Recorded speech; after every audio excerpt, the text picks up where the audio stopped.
Čia kažkur žąsis praskrido, 3 žąsis praskrido, tai, pavyzdžiui, jos, tarkim, neturi kažkokių tai, pavyzdžiui, tarkim, neturi tokio kaip darbo, kažkokio prievolės eiti kažkur tai į darbą.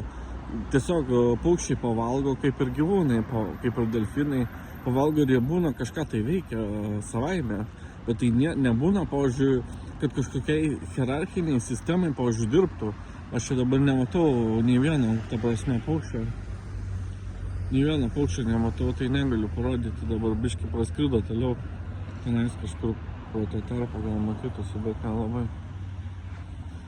Tai tarkim, jokių hierarchinių sistemų ar piramidžių nėra, ta prasme, tu laisvai gyveni, ten kažkas su pulkais skraido ten iš vienų kraštų į kitus arba iš vienos vietos į kitą ir kažkokius ten tos tikslus turi, gal mes nežinom.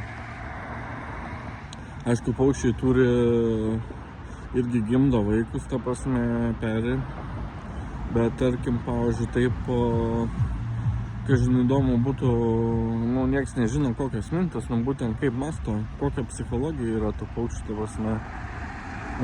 Tarkim, pavyzdžiui, niekas nežino, kodėl seniau telepatiškai susijungdavo tie, atskrisdavo gandrai į vieną vietą, vienu laiku, tai, ta prasme, jie ir jaučia ir mato kitaip, kaip ir tarkime, tie, kaip ir delfinai ten turi savo aparatus, su kuriais ten garso bangom ar dar kitokiom bangom tenais gauna informaciją ir kažką tai gali paskleisti, ta prasme.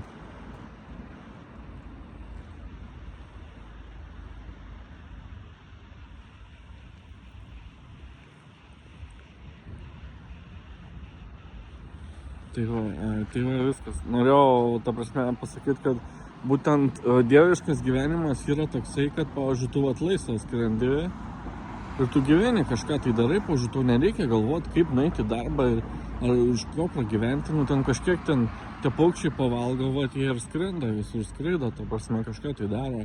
Bet tu nereikia ten, pavyzdžiui, ieškotis darbą, pavyzdžiui, gimsti ir kažkokią tai darbą, ieškotis, kad ten kažkur tai dirbtum, ta prasme, naktim, pavyzdžiui, tarkim. Naktinio darbo paukštis tai neieško, ta prasme.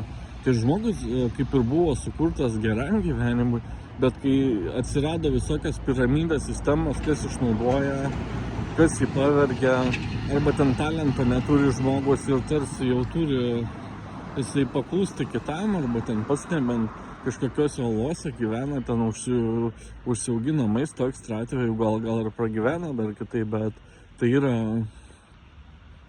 tarkim, šiandien ne visi nori ir dirbti, ir vergauti. Dažniausiai visi nori laisvai ir gerai gyventi, bet, pavyzdžiui, o kiek gyvena pasaulyje arba kiek, kad ir laisvėje gyvena ir kitokiose sąlygose, dažniausiai būna ir karai, ir konfliktai visokie, ir nesutarimai.